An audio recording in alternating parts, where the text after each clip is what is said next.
Notre septième imam est Imam Moussa al-Kadhim alayhi salam. Son père est Imam Jafar al-Sadiq alayhi salam.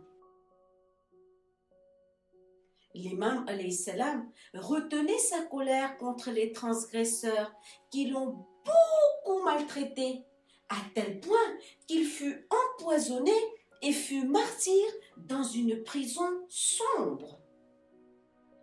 Il ne dévoilait jamais son chagrin et sa souffrance à qui que ce soit. Au contraire, il remerciait Allah subhanahu wa ta'ala pour cela. C'est pour cette raison qu'il était appelé Al-Kadhim, ce qui signifie celui qui contrôle sa colère. À l'époque du calife Haroun al-Rachid, sa capitale Bagdad devint la fierté du monde et la plus grande réserve de trésors publics au monde. Il s'est consacré à une vie de plaisir telle que la musique, le chant et la consommation de vin. Imam Moussa al-Kadhim alayhi salam a fait tout ce qu'il pouvait pour arrêter Haroun. Il encourageait tout le monde à ne pas soutenir le gouvernement de quelque manière que ce soit. Cette position était clairement manifeste dans sa discussion avec Safwan, au cours de laquelle l'imam a empêché Safwan de vendre ses chameaux à Haroun.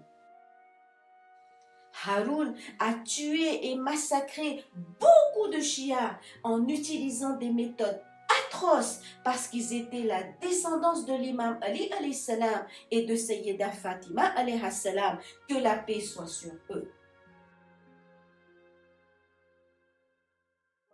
Au cours de son imamat, Imam al-Kadhim alayhi salam a été convoqué et emprisonné à maintes reprises par les califes abbassides. Puis, lorsque Haroun se rendit compte à quel point l'imam Moussa al-Kadhim alayhi salam était populaire, il décida lui aussi de faire arrêter l'imam et de le placer en prison. Haroun craignait l'apparition de troubles et de désordres, alors il fit venir 2 caravanes. Les historiens disent qu'il a ordonné que l'une d'elles parte vers Koufa et l'autre vers Bassorah. Il a fait cela uniquement pour semer la confusion dans l'esprit des gens sur ce qui arriverait à l'imam et sur l'endroit où il allait être détenu. L'imam alayhi salam se consacrait aux actes d'adoration d'Allah subhanahu wa ta'ala. Il jeûnait le jour et il accomplissait les prières de la nuit. Certains de ses compagnons lui rendaient secrètement visite et informaient les gens sur les séances et devoirs religieux.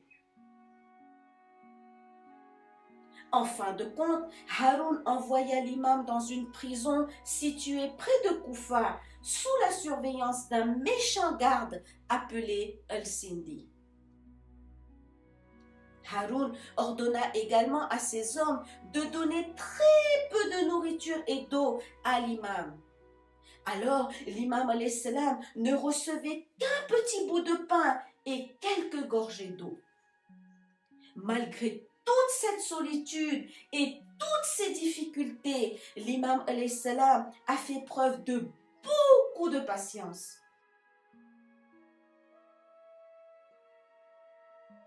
Selon un hadith très connu, Haroun le calife apporta des dattes fraîches dans lesquelles il mit du poison mortel. Il ordonna à Al-Sindi de les offrir à l'imam et de l'obliger à en manger. Lorsque l'imam mangea ces dattes fraîches, son corps fut empoisonné. Il souffrait d'une douleur intense et de maux terribles et il fut submergé de chagrin et de tristesse. Imam Moussa al-Kadhim alayhi salam décéda en prison.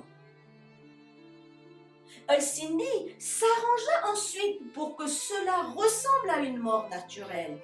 Il fit venir de faux témoins pour prétendre qu'ils avaient vu l'imam quitter ce monde de manière naturelle. le corps de l'imam a été transporté et abandonné sur le pont de Bagdad. L'imam alayhi salam a été enterré dans le cimetière de Bagdad qui est aujourd'hui appelé Kadhimiya.